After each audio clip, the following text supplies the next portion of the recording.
Histoire au coin du D20, nos meilleures histoires de jeux de rôle. 10 conseils pour les maîtres de jeu. Quelques conseils pour apprendre à mieux masteriser, profiter de notre expérience. Publication initiale en mars 2021, avec une musique d'intro et d'outro par Maxime Lenos. Et donc à la fin de l'aventure, tout le monde a pu épouser le dragon, parce qu'il était polygame. Partout. Et ben voilà. Et hey, salut les gens. Bonjour, bienvenue dans Histoire au coin du D20.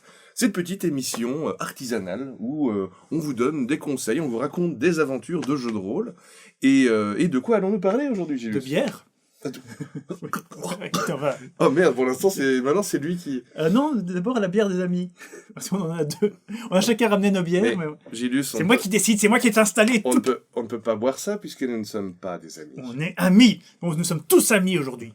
Je ne suis pas ton ami. C'est dans quel film ça ? Sans peur et sans reproche. Ouais, je sais plus. C'est avec... Mais si, c'est avec le chevalier Bayard. Et il y a Junio qui joue l'autre chevalier qui a un crochet. Et ça, je ne le sors pas de mon cul, c'est un film qui existe vraiment. Et il est sympa en plus. Bref. Bien, la bière des amis. Moi, je la connais pas, et santé. Moi, je l'ai déjà goûtée, elle est très bonne. Ça va passer tout seul. Elle passe bien. Oh, je la sens traître. Je la sens traître parce que... Non. Ça va, elle n'est pas trop forte, mais on sent vraiment... ça a presque un goût de bonne pils, en fait. Oui. Mais après, il y a celle que moi, j'ai choisie, et celle-là... Tu vas voir. Donc vous allez voir 2 étapes d'ébriété. Bref, oui. Sujet. Le sujet du jour. Le sujet du jour, eh bien, nous avons décidé d'être une fois de plus lâches et de faire un sujet de conseil fourre-tout. Oui, mais c'est-à-dire qu'il faut que nos jeux de rôle avancent afin de vous préparer des bons vieux histoires au coin du D20 où nous vous racontons les histoires.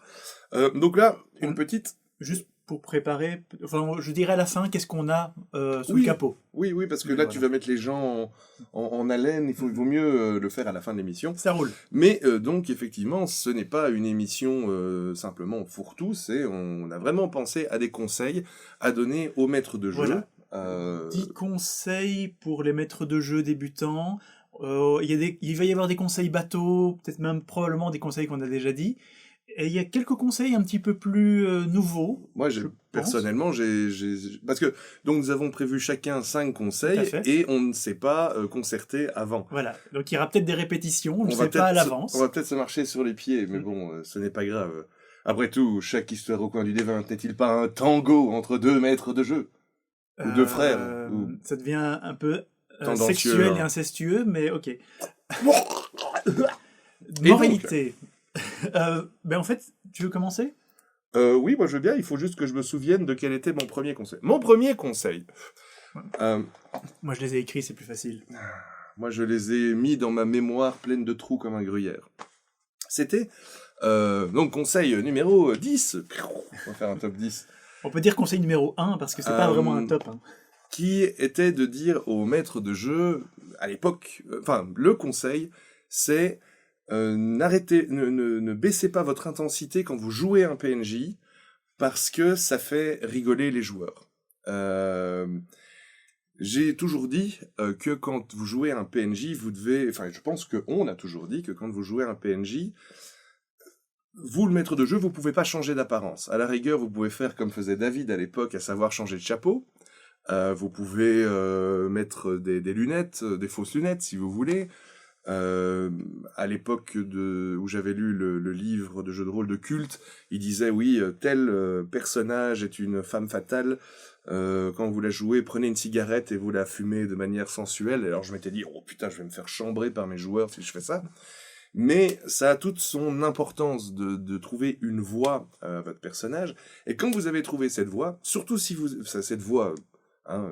cette personnalité jouée, voilà. Ce jeu d'acteur, on peut le dire. Parce que cette voix... bref. Surtout quand vous êtes maître de jeu débutant, il faut pas tourner autour du pot. Vos joueurs vont rigoler au début. Vos joueurs vont rigoler, vont pas vous prendre au sérieux, vont directement dézoomer et sortir de la partie. Quand c'est avec des joueurs plus chevronnés, ça va, ça passe, ils comprennent. Mais ne vous laissez pas intimider. Ça va passer. habituellement en 5-10 minutes. Si vos joueurs voient que vous êtes sérieux dans votre interprétation du PNJ, il y a bien un moment où ils vont se dire que eux doivent être sérieux dans l'interprétation de leur personnage.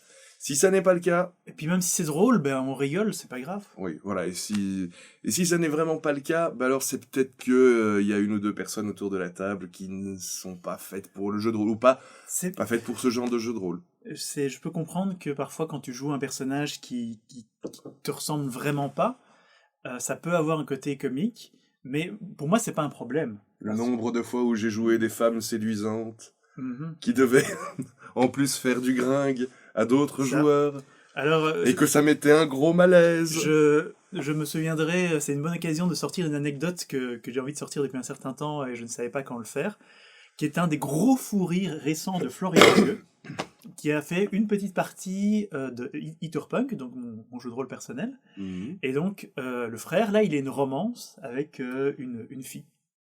Et donc, je lui ai dit, vas-y, faut que tu essaies de l'accrocher.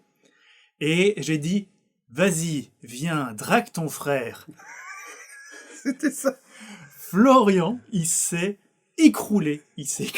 Comme il sait bien le faire, et c'est toujours un plaisir. Il s'est pris une zine comme c'est pas permis. Mais donc voilà, persévérez dans votre roleplay, et je peux vous garantir que au bout d'un certain temps, si vos joueurs sont comme ça, hein, et ça leur montrera que on ne plaisante pas avec le roleplay, que ça a toute sa place autour de la table, en plus des règles et des jets de dés, hein, qui moi c'est pas vraiment mon fort, c'est plus le roleplay justement, mais ça peut donner lieu à des parties assez mémorables. On a déjà fait des parties où c'est que du roleplay, c'est que de la discussion très souvent, entre les PJ et des PNJ. Et les parties de vampires, c'est que ça. Si vous vous laissez déstabiliser parce que les joueurs rigolent un petit peu, ça ne va faire que voilà, vous allez vous enterrer tout seul et après vous direz putain, c'était vraiment naze. Alors que si vous allez jusqu'au bout de votre truc et que vous faites comme j'ai fait le fameux soir où je jouais Ballard, parce que la soirée Ballard, je m'en souviendrai toute ma vie, où j'ai fait toute une soirée où je parlais comme ça, et où j'étais vraiment dans la peau d'un bon gros salaud, c'était super chouette. Voilà, ça vous fera des parties mémorables. Ça, c'était mon premier conseil. Eh bien, j'ai un de mes conseils qui, je pense, s'enchaînera bien avec celui-là. Mm-hmm. Qui est en fait une réponse à un de mes problèmes personnels quand je joue un PNJ. Que faire quand vous voulez masteriser et que vous avez la crotte au cul? Voilà. C'est que j'ai beaucoup de mal à me souvenir la voix que je fais au PNJ. Et donc, d'une partie à l'autre, les PNJ vont complètement changer de voix. Et c'est un gros problème. Et j'ai trouvé une solution à ce problème, qui est simplement la suivante. J'associe un PNJ, dans ma tête ou par écrit sur mes carnets et tout, à un personnage ou un acteur ou quelqu'un à qui je peux l'associer et où je me dis je vais m'inspirer de sa façon de parler, de son langage corporel. Je peux dire ok, celui-là c'est Gérard Jugnot, celui-là c'est Viggo Morgenstern. Ouais. Je crois qu'inconsciemment, je l'ai toujours fait. Et ça permet vraiment d'avoir une cohérence d'une partie à l'autre. Ou alors, il faut vraiment qu'à l'avance, je n'improvise pas. Il faut pas que j'improvise la voix. Il faut vraiment qu'à l'avance, je me dis, je vais vraiment le jouer de telle manière. J'ai fait ça, par exemple, dans le Donjon et Dragon pour le Grand Maître, où j'ai vraiment décidé de faire une voix légèrement aiguë, mais méchante comme ça. Et ça m'est resté parce que je m'étais entraîné un petit peu à l'avance. Parce que ça, c'est vraiment, personnellement, c'est un problème que j'ai souvent, c'est que mes PNJ vont changer de voix, changer d'accent, changer de personnalité. Déjà que tu sais pas rouler tes R, mon pauvre Gilles. Oui, non. Alors, je sais pas faire les accents. Quand est-ce que tu fais une aventure qui se passe dans la mafia russe? Non. Bonjour, je suis Eristov. Ta gueule. On fait ce qu'on peut avec ce qu'on a. C'est clair. Et donc, moralité, voilà mon conseil, c'est associer un PNJ, surtout les PNJ importants, à un personnage ou un acteur que vous connaissez, pour pouvoir garder la même façon de jouer. Ça rejoint, parce que c'est pas la première vidéo conseil au maître de jeu qu'on fait, mais ça rejoint un autre truc qu'on avait dit il y a longtemps, hein, parce que maintenant Zone Geek ça devient vieux, qui était inspirez-vous de tout ce que vous voyez. Vous allez au cinéma, vous regardez un film, vous lisez un livre, Piochez là-dedans tout ce qui vous plaît, tout ce qui vous inspire, et notez-le dans un carnet. Et tu disais ça, après ce que tu viens de dire, je me disais, j'aurais besoin d'un méchant. Alors il me faut un méchant. Il y en a deux qui me viennent à l'esprit, pour la voix et pour le maniérisme. Vous choisissez entre Scar dans le Roi Lion ou Jafar. Jafar, c'est aussi une très bonne voix. Oui. Et puis bon, bah vous n'êtes pas obligé de l'imiter à la perfection, mais oui, c'est un très bon conseil. Voilà, il est donné. Maintenant, il est public. Mm-hmm. C'est à toi. Conseil numéro 8, n'est-ce pas 3. Enfin, tu veux vraiment faire ça à reculons Ah bah moi je faisais comme si on faisait un top 10, tu vois. Non. Gilles, c'est pas un top, on sait même pas c'est quoi les premiers. C'est les top 10 de la Zone Geek. Ok, donc on va dire 8. Numéro 8. Donc moi c'était le 9. C'était... il est pas très parlant celui-là. C'est, en tant que maître de jeu, vous laissez pas... comment dirais-je, quand vous tombez de cheval, remontez direct. Et c'est quelque chose que moi j'ai beaucoup... j'y ai beaucoup eu droit depuis mon adolescence, c'est masteriser une partie où tu te dis vraiment à la fin, c'est un fiasco. J'ai encore ça aujourd'hui, vous le savez. Oui. De me dire, ok, j'ai fait une mauvaise séance, j'ai mal masterisé, et donc tout est foutu, et je vais abandonner le jeu de rôle et en faire un autre. Ça, c'est typique de moi, et pour avoir lu certains de vos commentaires, puisque habituellement je lis tous les commentaires en dessous de nos émissions, ça arrive souvent, et ça arrive souvent quand on est maître de jeu débutant, de se dire, en fait non, j'ai merdé, et donc je suis pas fait pour ça. Et il faut pas en rester là. Faut pas en rester là. On rend compte même des professionnels tels que nous se disent ce genre de choses. Bah évidemment, il n'y a que vraiment les très mauvais maîtres de jeu qui ne se remettent jamais en question. Ça c'est vrai. Ça c'est complètement vrai. Et c'est valable pas que pour le jeu de rôle d'ailleurs. Et donc, ça... Oui, non, en fait, j'allais passer sur le conseil suivant. Mais c'était aussi, de dire, s'il y a quelque chose qui ne va pas, relativiser et y penser. Faut pas oublier que une aventure peut aussi mal se passer, pas spécialement à cause de vous, le maître de jeu. Vous n'êtes pas responsable de tout ce qui peut merder autour de la table. Il peut y avoir des joueurs qui ont une mauvaise journée, qui sont de mauvaise humeur. Il peut y avoir des bisbrouilles entre joueurs. Là, vous êtes le maître de jeu, mais vous n'avez pas le monde sur vos épaules quand vous masterisez. En fait, si. mais il n'y a que votre monde virtuel sur lequel que vous avez sur vos épaules. Et des exemples de parties qui se passent mal parce qu'il y a une bisbrouille, une semi-engueulade, un peu d'animosité. Un type bourré. Un type bourré, oui. Je n'ai aucun souvenir de partie où il y avait un mec bourré, moi. Ah, j'ai des souvenirs de maître de jeu bourré, par exemple. Exalté. Bref. C'était toi qui masterisais ? Non, c'était Mathieu. Ah, bon. Mais bref, oui, ça peut arriver. Et bon, il faut corriger le tir de manière intelligente, faire ça avec la tête froide. Et encore une fois, si ça perdure dans le temps... Confiance en vous.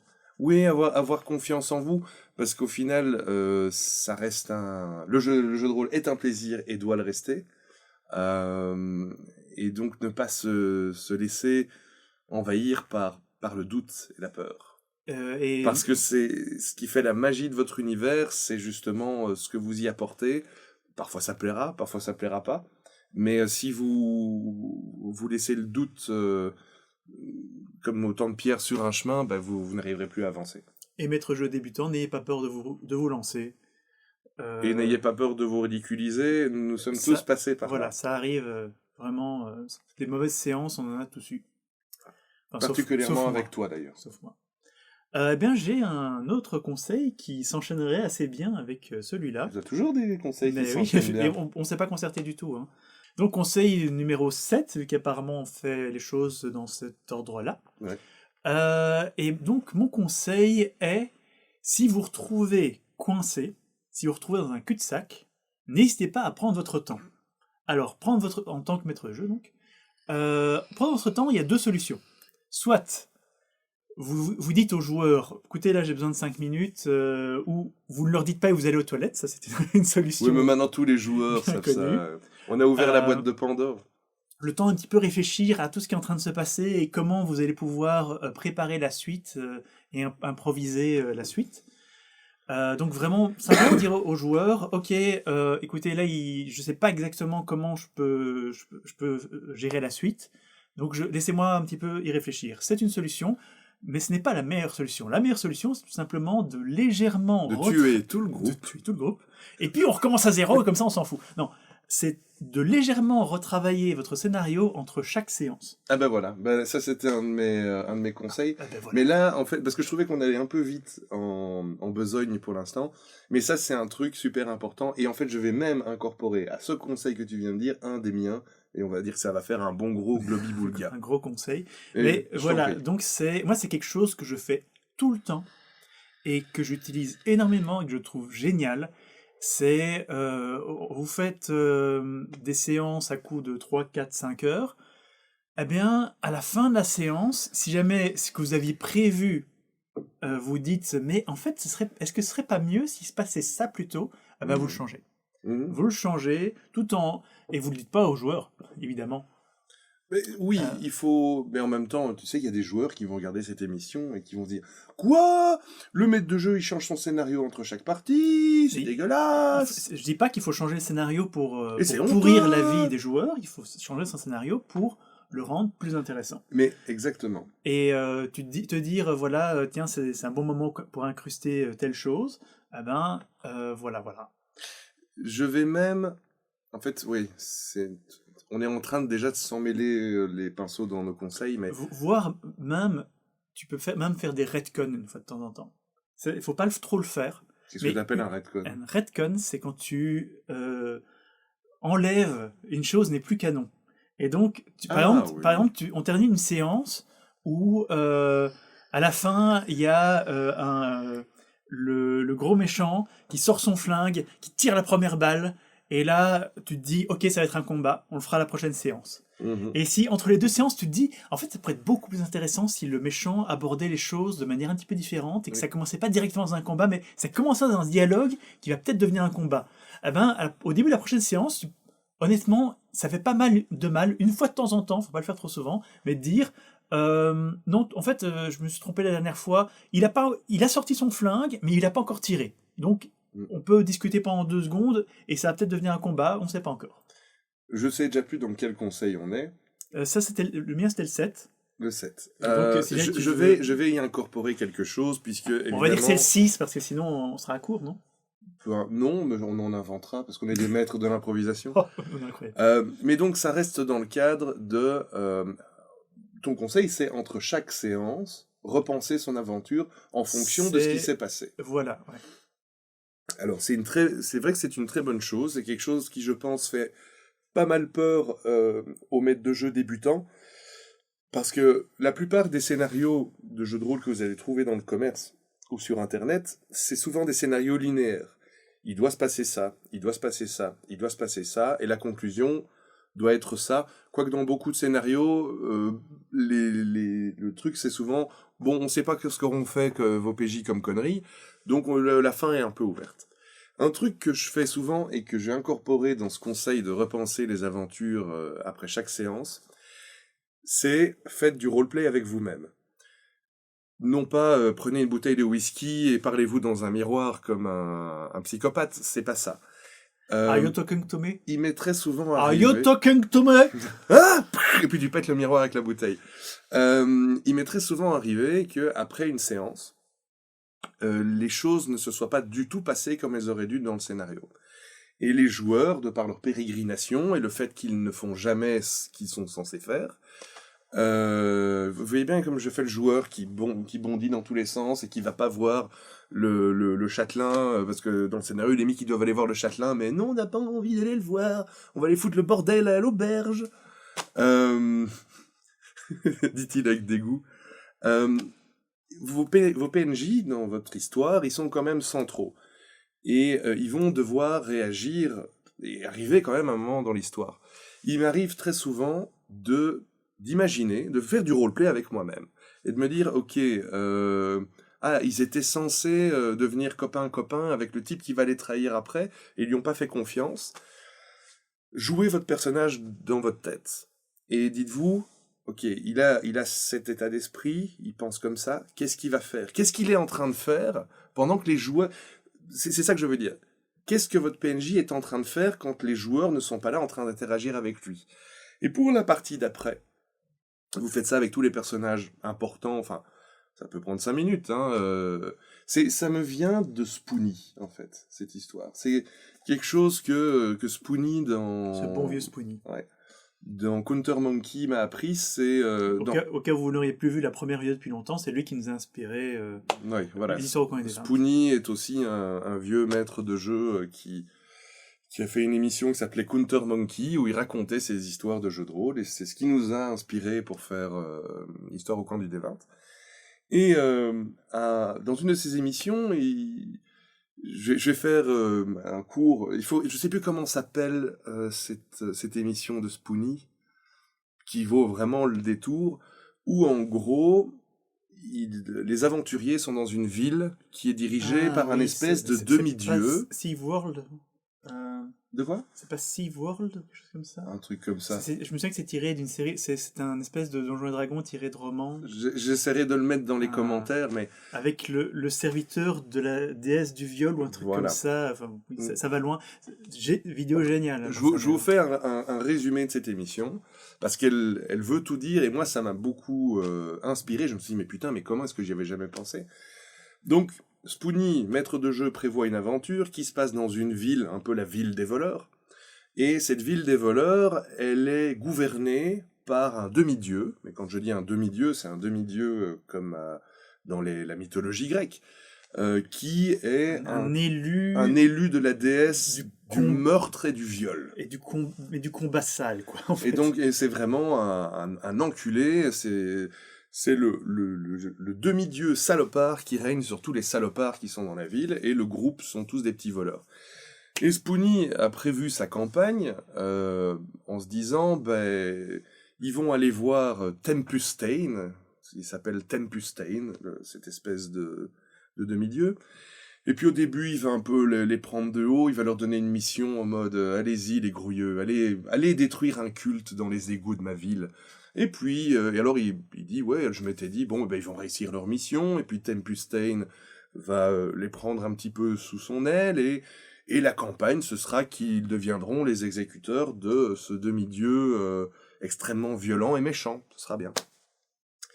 Et puis, je suis en train de faire une histoire au camp des 20 sur les histoires des autres. Oui, c'est formidable. Résume. Et je résume. Et donc, ils font leur mission.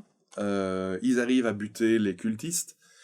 Et il y a un des membres du groupe dont le trip, c'était qu'il avait des fioles d'acide et il les claquait à la gueule des gens. Et puis, pour terminer le scénario, Spoonie décide de faire stresser un peu ses joueurs, et il dit, voilà, le dernier cultiste tombe, vous êtes dans cette pièce, dans le fin fond des égouts, et vous entendez des bruits de pas lourdement murmurés qui arrivent par un escalier, et qui descendent, et ils arrivent, ils sont là, et qu'est-ce que vous faites? Et le truc, c'est que c'était Tempustain et ses hommes qui venaient leur dire, ah, bravo, vous avez réussi à tuer les cultistes. Et au moment où il dit « Qu'est-ce que vous faites ?» Le mec dit « Je sais pas ce qui arrive, mais je balance une fiole d'acide !» Et fait une réussite critique. Et vu que Spoonie suit toujours les règles, en gros, le demi-dieu se prend une fiole d'acide dans la gueule qui commence à lui faire fondre la face. Et donc les aventuriers se barrent, et Spoonie est mortifié, parce qu'il se dit « Mais ma campagne, elle est foutue. » Elle est foutue. D'ailleurs, je me souviens qu'il avait une réflexion assez intéressante, point de vue... règles versus narration, parce que, comme il disait, le gars, il a 500 points de vie, même avec une réussite critique, une fiole d'acide, ça lui fait rien du tout. Mais il s'est dit, ouais, mais d'un autre côté, je peux peut-être utiliser ça, et puis le joueur a vraiment dit, je lui balance une fiole d'acide dans la figure, il a fait une réussite critique, donc on va dire que ça lui fait fondre la face quand même. Et donc voilà, et donc pour terminer cette histoire, qui quand même, moi je trouve elle est géniale, si vous comprenez l'anglais, allez voir ce Counter Monkey. Après, donc, il a complètement déraillé sa campagne. Ce soir-là, il se dit, ma campagne elle est foutue, je pourrais jamais la faire. Et puis, il se dit, ben, je vais imaginer Tempestane qui est là dans son bureau, avec sa face qui est en train de fondre, et qui implore sa déesse en disant « Régénère mon corps, et je me vengerai de ces enculés ». Et puis, il s'est dit, ben, en fait, la déesse va lui dire « Ben non, t'es vraiment un naze, Tempestane. Tu t'es fait défigurer par des petits voleurs de bas étage.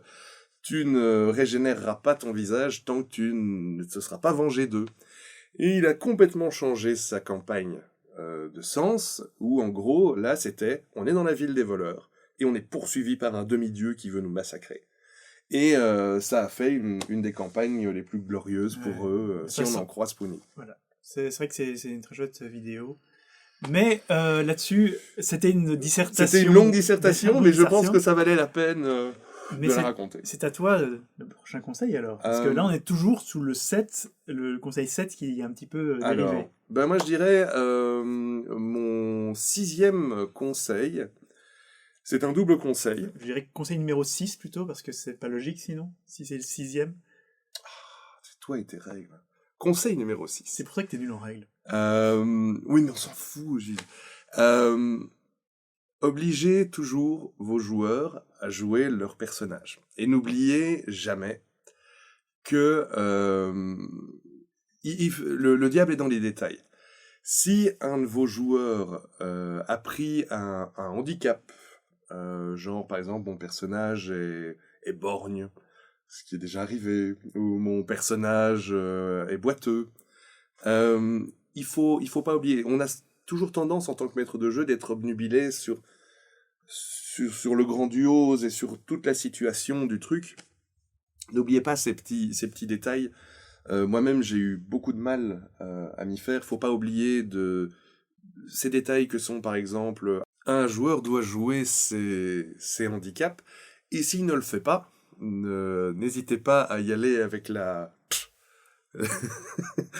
maître de jeu touch en lui disant ah mais oui mais tout le monde fouille mais toi tu peux pas parce que tu boites ou etc. Ne pas oublier, et ça j'en ai été coupable à une époque, de me dire je vais pas leur faire compter leurs balles parce que ça me fait chier de leur dire qu'ils doivent recharger et tout machin. Il faut le faire, et au-delà de ça, parce qu'il y a une autre face à cette médaille de forcez vos joueurs à jouer leur personnage. Et bon, toi quand même parfois je trouve que ça allait vachement loin. Ah, moi j'adore faire ça. Et toi t'étais juste énervé parce que je crée mes campagnes autour des handicaps des personnages. Oui, mais surtout de mes handicaps. C'est pas vrai, pas que les tiens. Moi j'étais un pauvre petit handicapé. Non. Et à côté de ça, il y a un autre verre à cette médaille qui est aussi de dire, si maintenant vous voyez qu'un joueur ne s'y retrouve vraiment pas dans son personnage, parce que ça peut arriver aussi qu'un joueur, sur papier, un personnage a l'air génial, et puis après ça tourne pas bien, et si vous vous retrouvez avec un joueur qui ose plus parler ou qui ose plus faire quoi que ce soit parce que son personnage lui déplaît et qu'il a peur simplement de le jouer, là il est temps quand même de parler avec lui, et vous pouvez imaginer une transformation de ce personnage, voire un changement de personnage sans que ce soit trop handicapant pour lui. Donc allez-y à la baguette, au bâton, alors moi jusqu'au moment où si vous voyez qu'il pleure, il faut arrêter. Je vais continuer là-dessus en donnant non pas un conseil au maître de jeu, mais un conseil aux joueurs. Jouez, mais vraiment jouez vos handicaps et vos qualités, vos défauts. Trouvez une personnalité, poussez à votre personnage. Moi j'adore, je veux dire c'est mon personnage. Bon. Et n'hésitez pas, même si ça vous met dans la merde, n'hésitez pas à rappeler au maître de jeu, ah désolé mais je sais pas si mon personnage pourra faire ça parce que il est comme ça. Dans Vampire, à un moment je grimpe à un arbre, et il y a un combat qui démarre, et je te dis, ah oui, mais sauf que j'ai peur des hauteurs. Ouais. Donc ce serait bien que je gomme un point de volonté. Il faut pas hésiter. Pour moi, c'est important. Encore dans Alien, l'autre jour, tu m'as sorti je suis tellement perturbé, je prends un point de stress. Voilà. Je vais envie de dire non, Gilus, c'est tellement beau que tu dises ça, mais non, ne te mets pas le point de stress. Franchement, moi, j'hésite pas à handicaper mon personnage parce que c'est roleplay. Et pour moi, c'est important et c'est chouette. Et même si ça tue mon personnage, eh ben, c'est le jeu, parce que c'est comme ça qu'est le personnage. Ben oui, c'est clair. Ben, je pense qu'on a fait plus ou moins le tour de cette histoire-là. Alors, conseil numéro 5 alors, qui n'est pas spécialement lié à ce que tu disais, c'est pas grave. Quoique, j'ai peut-être un conseil qui peut être vaguement lié. Un de mes conseils, c'est n'hésitez pas à vous approprier les bonnes idées de vos joueurs. C'est très bien, ça. Voilà. C'est une excellente idée. Et parfois, vos joueurs vont balancer des trucs qui sont mieux que ce que vous aviez prévu. Tu sais qu'en disant ça, Gilus, plus aucun de tes joueurs ne te... Enfin, bon, moi, je le ferai quand même. Ça arrive toujours.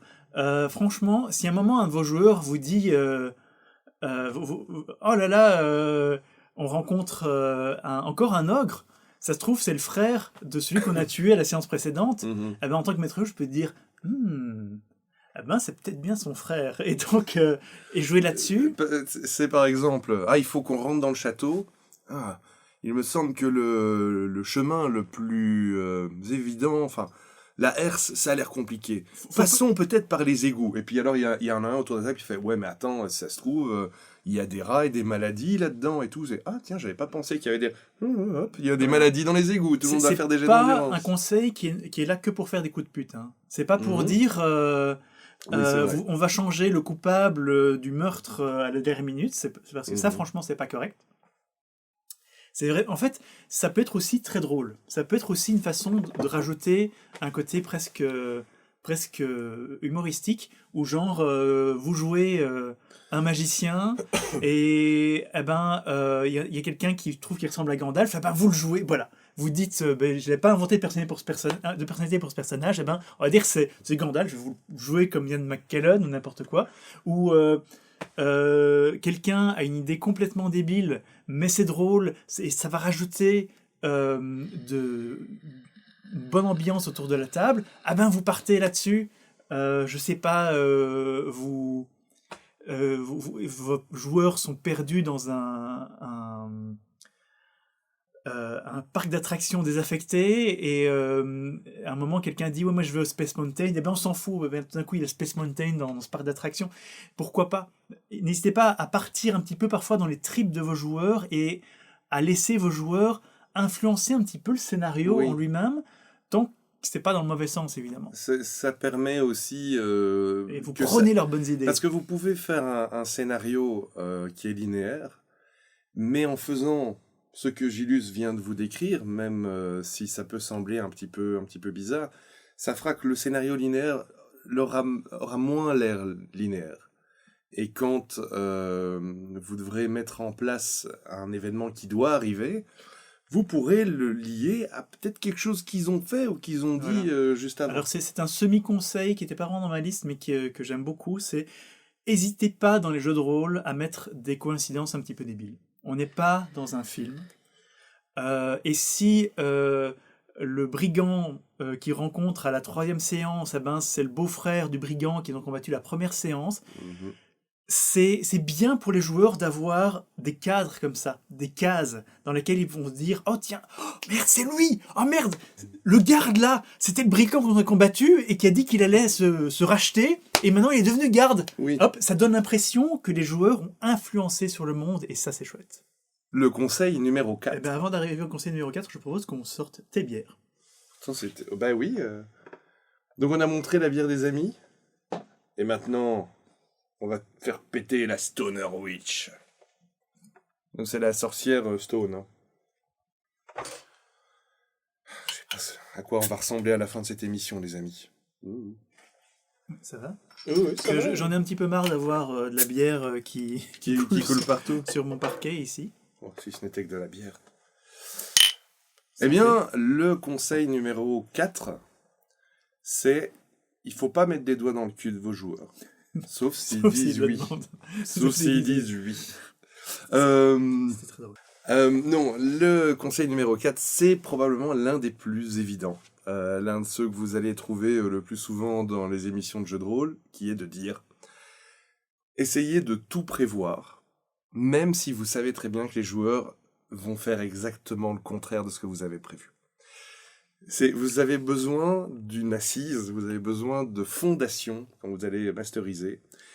Et cette fondation, plus ou moins solide, C'est votre scénario de c'est base. de vous dire, ok, j'ai lu le scénario une première fois, de A à Z, maintenant je vois de ce qu'il en est, et puis commencer à le relire, en vous disant, ok, par exemple, je prends la scène 1, moi qui connais plus ou moins mes joueurs, ou si vous les connaissez pas trop, imaginez comment une bande de foireux peut réagir.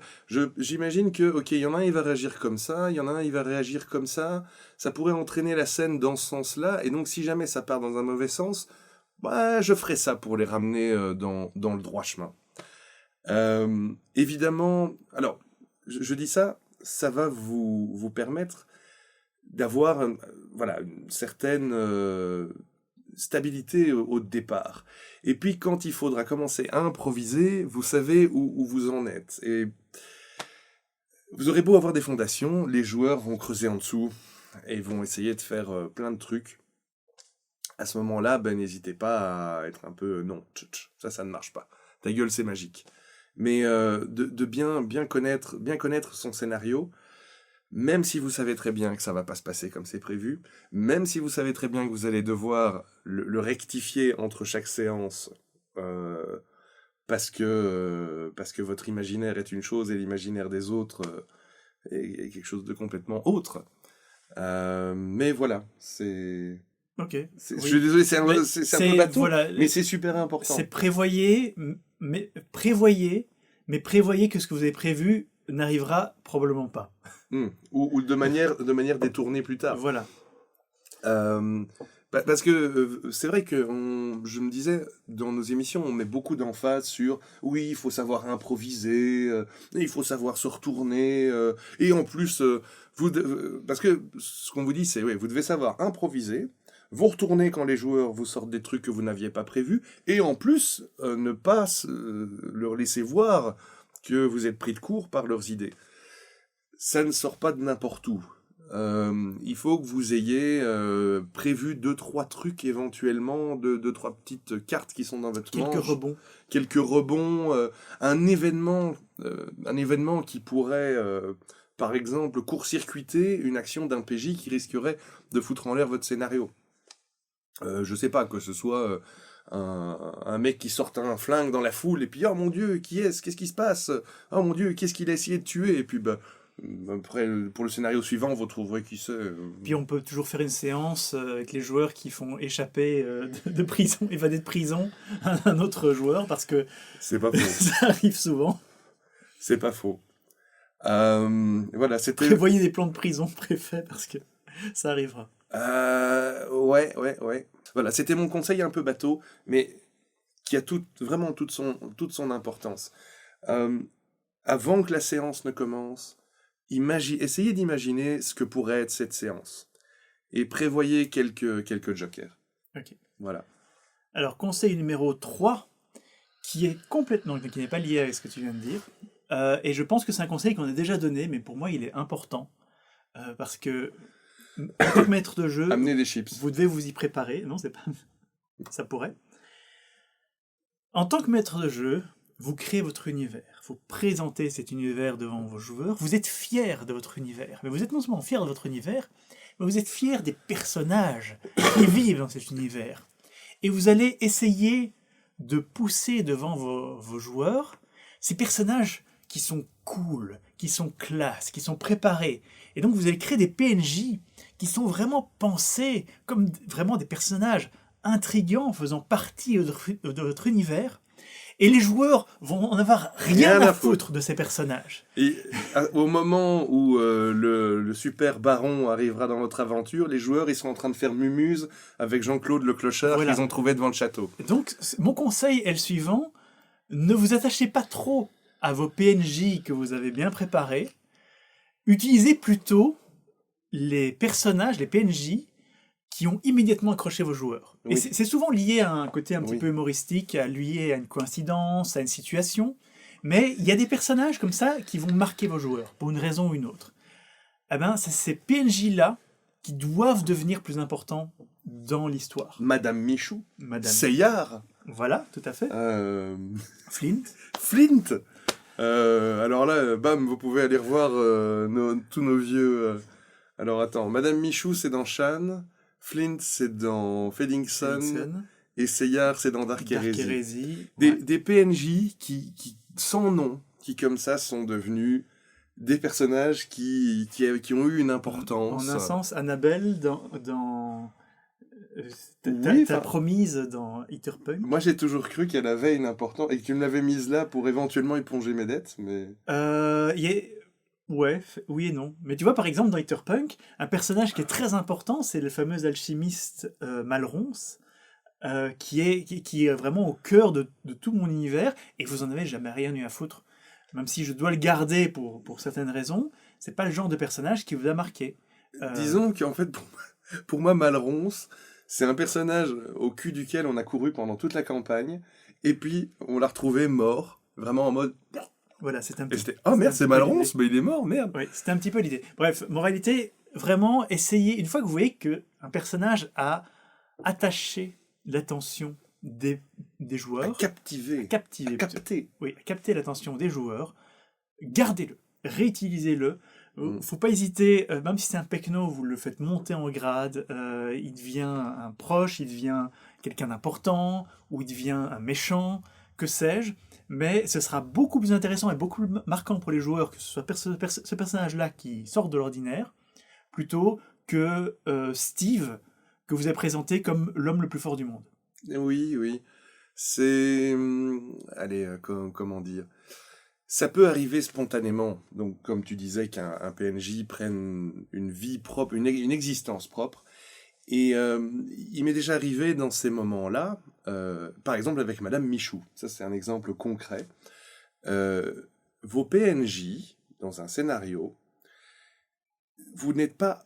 Alors, ça va sembler très bizarre ce que je vais dire. Vous n'êtes pas obligé de les voir vraiment comme des personnages figés. Ils ont un rôle à jouer dans l'histoire qu'est le scénario. Et le rôle qu'ils ont à jouer dans cette histoire peut être transféré sur un autre PNJ que les joueurs trouveraient plus intéressant. L'histoire de Madame Michou, dans Shan, c'est que à la base, donc, vous étiez censé rentrer dans cette rébellion, etc. Donc vous aviez été jusqu'à l'appartement de l'elfe qui s'était fait assassiner, et vous tombez sur la concierge, je vous invente Madame Michou, la bonne grosse madame qui est la concierge de l'immeuble. Et après vous étiez censé rencontrer d'autres personnages dans cet immeuble qui étaient un peu les organisateurs de cette rébellion. Sur le moment, je me suis dit, ils connaissent Madame Michou, ça va être Madame Michou, la Jean Moulin de Shan, Voilà. la Jeanne Moulin de Shan. Et ça aide parce que ce sont des personnages qui, dans la tête des joueurs, sont déjà établis. Ouais. Autre exemple, plus léger mais marquant, dans Hitterpunk, parce que je mets en avant mon univers, j'avais prévu dans le premier scénario, vous alliez être affilié à un policier complètement lamentable parce que la police essayait de freiner votre enquête. Oui, et c'était oui. Gaston Dumas. Gaston Dumas. Et ce gars-là vous a tellement marqué que maintenant, à chaque fois que vous allez dans un nouvel endroit, vous rencontrez un Dumas, ce qui est le cousin de... Qui est les cousins. Et- C'est comme les trous du cul dans... C'est ce que j'allais dire. C'est son nom, seigneur, trou du cul. Major, trou du cul. Et son cousin? C'est un trou du cul aussi. Canonnier de première classe, Philippe, trou du cul. C'est la famille. Y a-t-il un autre Dumas? C'est comme les trous du cul dans... La folle histoire de l'espace. Voilà. Spaceballs. C'est mon cousin. Et ça a marché. C'est un élément plutôt humoristique, mais qui a marqué Attends, les joueurs. maintenant, tu pourrais nous faire toute une campagne où on serait obligé d'aller dans la maison natale de la famille Dumas pour chasser un fantôme ou je ne sais trop quoi. Complètement. On le ferait juste pour rencontrer tous les Dumas, Voilà. tu vois.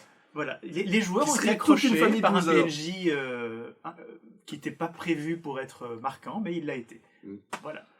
Et donc, c'était le conseil numéro 3. Désolé pour le son pourri, mais comme vous avez lu sur l'écran, si vous regardez la vidéo plutôt que de juste écouter, mon appareil, les piles sont pourries, et donc le son n'a pas été capté pour environ 5 minutes, je pense, d'émission. Bref. Là, vous avez droit à un pauvre Gilus qui est la mort dans l'âme. Je déteste les problèmes techniques. Et donc, il a besoin de beaucoup d'amour. N'hésitez pas à mettre dans les commentaires, on t'aime Gilus. Parce que, voilà. Et donc, on était au... On va reprendre le point numéro 2. Le point numéro 2. Le conseil numéro 2. Le conseil numéro 2, qui a toute son importance, qui sont les tics de narration. Et alors là, c'est un conseil Ça va qui être est... méta. Voilà, c'est le méta. Et c'est plutôt pour les maîtres de jeu plus expérimentés, quoique ça peut être utile aussi aux maîtres de jeu débutants. En fait, c'est surtout important pour les maîtres de jeu qui ont le même groupe depuis longtemps. Qui ont le même groupe depuis longtemps. Et donc, comme je disais, imaginez que pendant des années, vous avez surpris... Les joueurs, ils jouent au jeu de rôle pour avoir de l'aventure, pour avoir des surprises, pour avoir des twists, et ce genre de choses. Mais vos twists, ils vont marcher combien de fois? Et donc imaginez que vous, dans vos premières aventures avec vos joueurs, c'est le début de votre mastering, vous mettez en place un vizir qui veut être calife à la place du calife. Les aventuriers se sont fait jarter parce que nul ne peut rencontrer le calife. Et puis le vizir arrive et leur fait « Ah, peut-être que moi je peux vous aider à rencontrer le calife. » Et puis dans les premières aventures, ils vont pas trop se méfier. Ils vont se dire « Ah ouais, cool. » Enfin bon, S'ils parlent comme ça. sauf si vous le jouez vraiment en mode mais peut-être que ça marchera dans les premières aventures. Et puis le truc, c'est qu'après 3 campagnes, comme ça, dans 3 univers différents, où vous allez à chaque fois mettre le méchant vizir qui les trahit à la fin, voilà ce que je disais tout à l'heure. En tant que maître de jeu, vous êtes un peu comme un prestidigitateur, qui toutes les semaines doit faire un nouveau tour de magie, pour impressionner son auditoire. Mais comme tout prestidigitateur, au bout d'un certain temps, vos spectateurs vont comprendre vos trucs. Ils vont voir à travers quand vous allez leur montrer la main droite pendant que vous êtes en train de faire un truc de la main gauche. Et, j'ai vu ta main gauche. Et donc, il faut que vous arriviez à connaître ses propres trucs. À faire le Ryan Johnson, mais même si Ryan Johnson l'a pas très bien fait dans The Last Jedi. C'est, comment est-ce qu'il disait The Expectation machin, là. Enfin bref. Je sais plus. Il a fait tout l'inverse de ce à quoi les fans s'attendaient. Pour moi, il l'a pas très bien fait, mais Star Wars est un autre débat. Mais vous devez arriver à réinventer vos intrigues pour que les joueurs aient toujours... Et donc, par exemple, vous pouvez très bien imaginer que le gros méchant, qui est évidemment un méchant qui est traître... Reprenons notre vizir. Dans une aventure où vous voulez surprendre vos joueurs, imaginons que votre vizir, qui est comme ça, en fait est le dernier humain fidèle à l'Empire, et que toute la cour du calife est composée de démons doppelgangers qui ont remplacé... Et il sait très bien qu'il peut pas se dévoiler parce que sinon il va être tué par les doppelgangers. Et en fait, le méchant de l'histoire, c'est le gentil, c'est le mec que vous devez aider. Et ça, vous pouvez leur faire comprendre à la fin. Et donc vous utilisez un personnage récurrent auquel les joueurs vont avoir l'habitude et vont se dire « Ah, c'est encore le fameux vizir traître. » Et en fait, non, cette fois, c'est pas le vizir traître, c'est le vizir gentil. Et ça, ils s'y attendaient pas. Retournez vos archétypes. Et puis, quand ils auront compris ça, vous les retournez. Et le méchant, en fait, c'était juste un méchant. Vous devez les rendre fous, vos joueurs. Et ne pas... Alors, j'allais dire ne pas trop faire dans la répétition. Bon, maintenant, faut pas vous torturer non plus à chaque fois que vous écrivez un scénario. Mais 2-3 petites... j'allais dire... Faut changer ses habitudes. J'allais dire des galipettes intellectuelles, mais c'est pas vraiment ça. Juste pour dire... J'en reviens au doigt dans le cul. Juste pour dire, moi, un de mes tics de narration, c'est que quand quelque chose est plus important, j'ai tendance à plus insister dessus, ce qui est une erreur. C'est vrai. Quand tu décris 4 personnages, s'il y en a un que tu décris plus, forcément, ça va plus attirer l'attention, alors que je voulais peut-être brouiller les pistes à la base. Et donc, le sachant, peut-être que parfois, je vais décrire plus en détail un personnage qui n'a aucun intérêt, pour justement que les joueurs vont se dire j'ai repéré son tel, comme ils disent au poker, c'est quand t'as ton truc, c'est tel.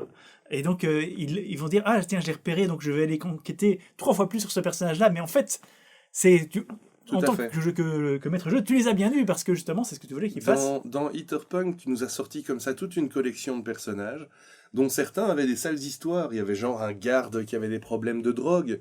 Et nous, on s'est dit, un garde qui a des problèmes de drogue, c'est certainement lui qui a trahi parce qu'il est manipulable. Et en fait, non, il avait rien à voir avec cette histoire. Non, Et c'était juste une fausse piste dans laquelle on a tous bien marché. Mais du coup, ça nous a fait faire des trucs. Et donc voilà, vous devez essayer de piéger vos joueurs, de les piéger gentiment.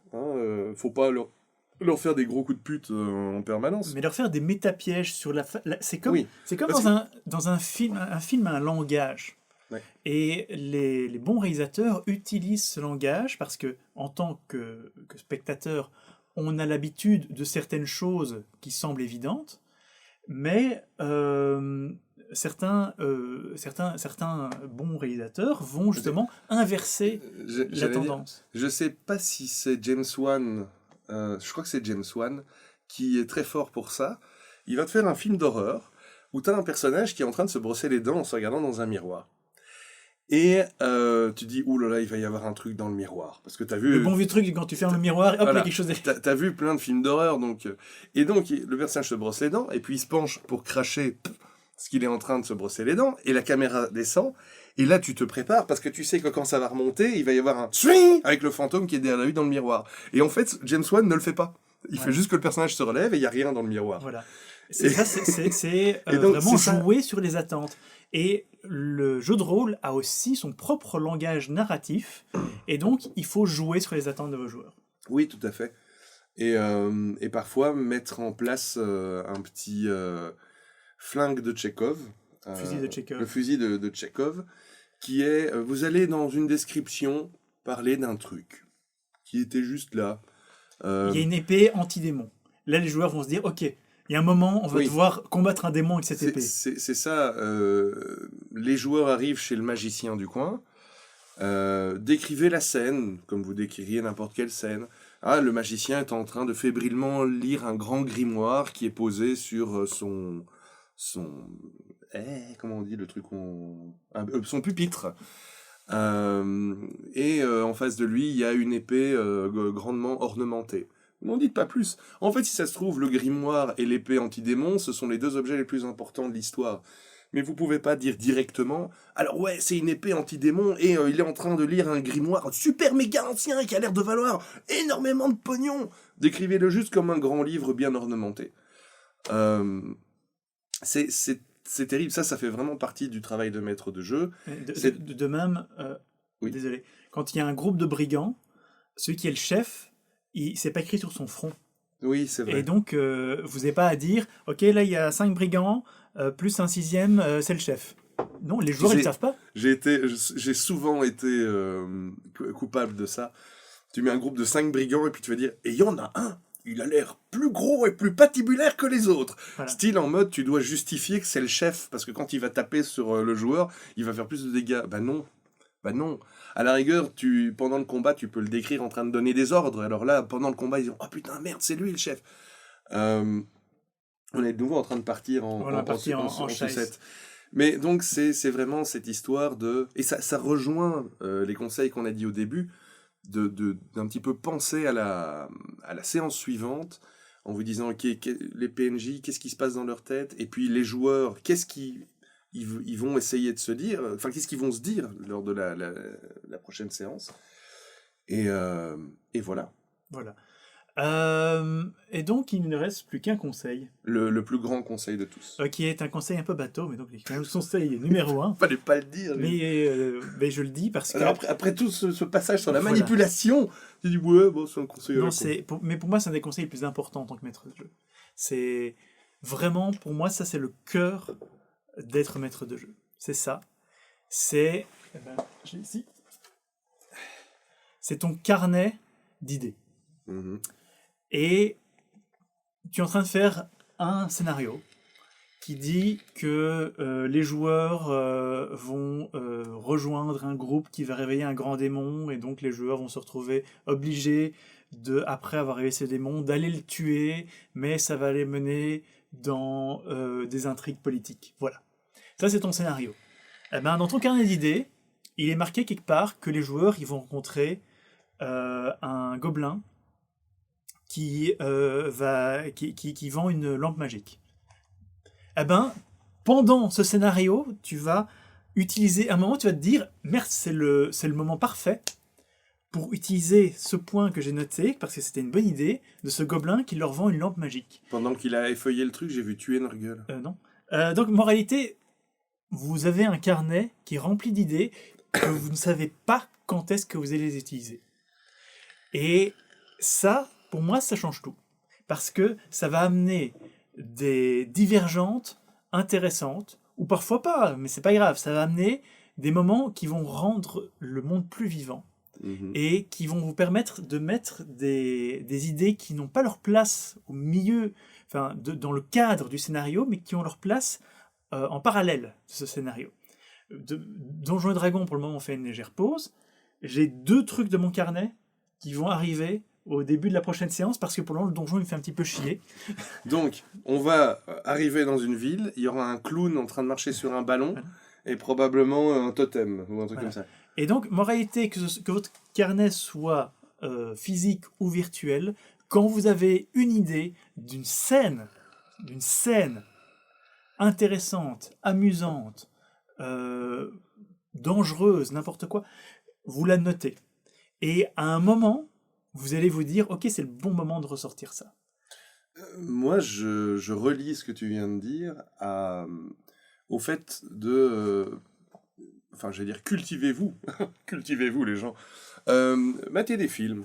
En tant que maître de jeu, on peut avoir le syndrome de la page blanche et d'être devant son scénario ou même devant le truc, la campagne qu'on a écrite et de se dire putain, je sais pas ce que je vais leur faire faire.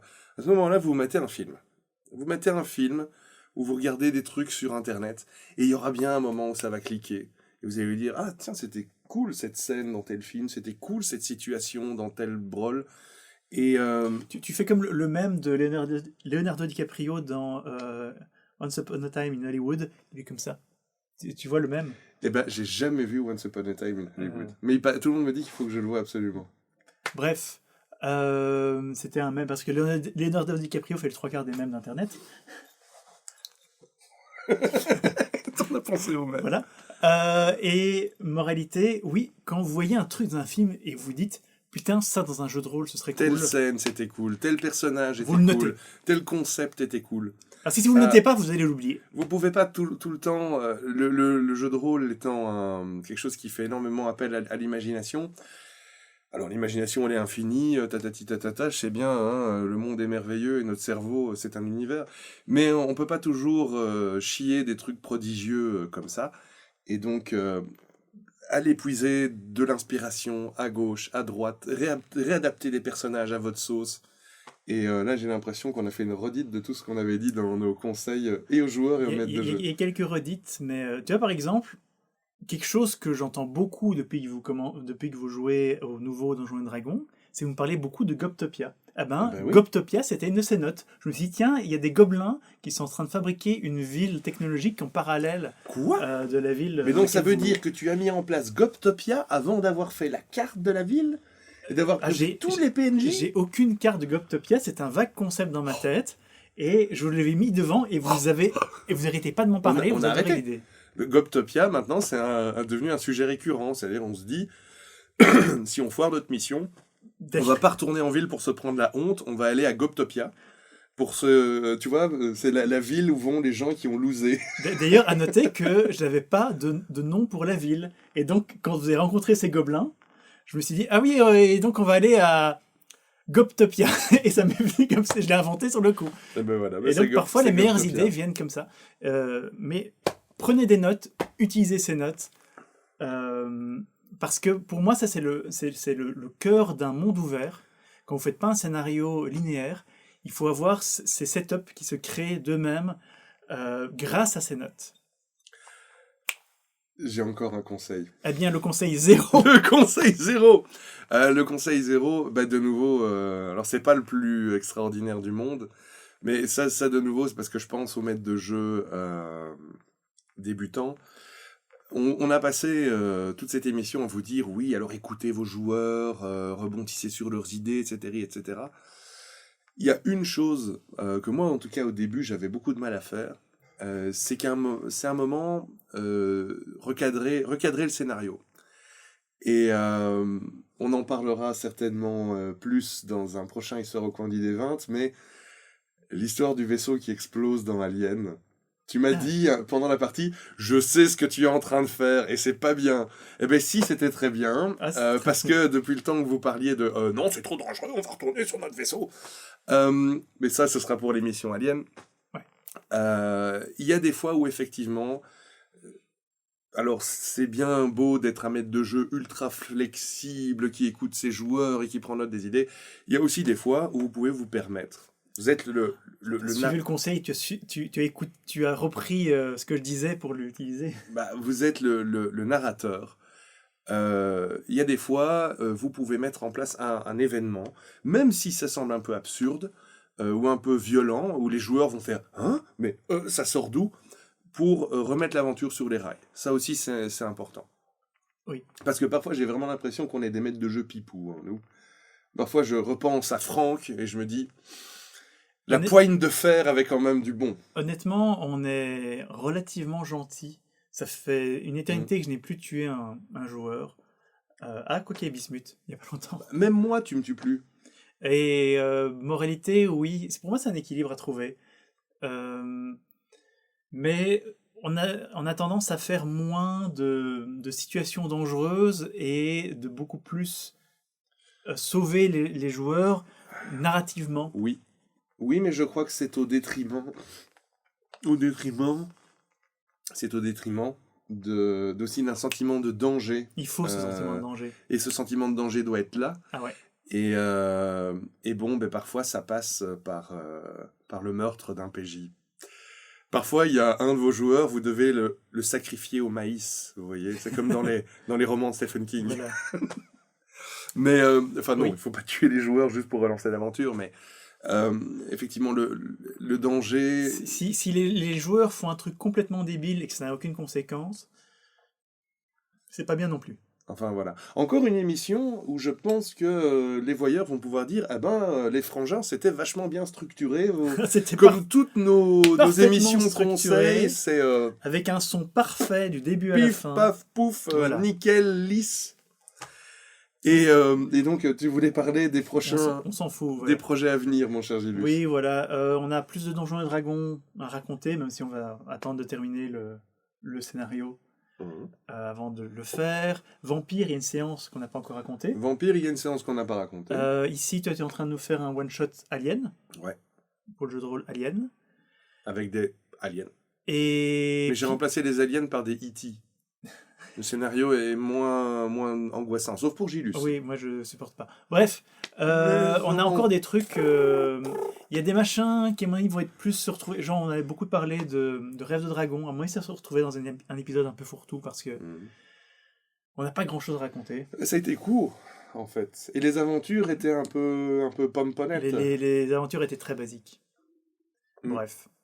Bref, c'est la fin. Voilà. C'est la fin de... Adieu, mes amis. Non, mais en réalité, on est en train de créer les prochaines histoires au coin des 20.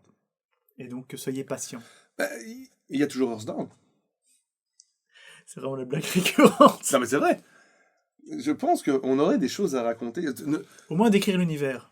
D'écrire l'univers, et puis... moi, j'ai 2-3 trucs qui me reviennent. Ouais. Même si je sais pas pourquoi Earthbound n'est pas un de ceux qui m'a laissé le plus grand... Enfin, on était trop sages. Bref, moralité... J'ai quand même joué un elfe avec une épée à 2 mains qui a tabassé le personnage de moustache avec une chaise sur le pont d'un bateau. Voilà. Quand on arrivera à 1000 tipeurs, on fera... 1000 tipeurs. Sauf qu'il n'y a pas de Tipeee officiel. Il faudra un de ces 4 que je fais. Pourquoi pas un de ces 4 faire un Tipeee histoire au coin des 20 ? On va faire un gros Tipeee. Voilà. Eh bien, mes chers amis, sur cette émission parfaitement polie, cadrée, extraordinaire, carré. On vous dit à la prochaine. Bye bye bye bye.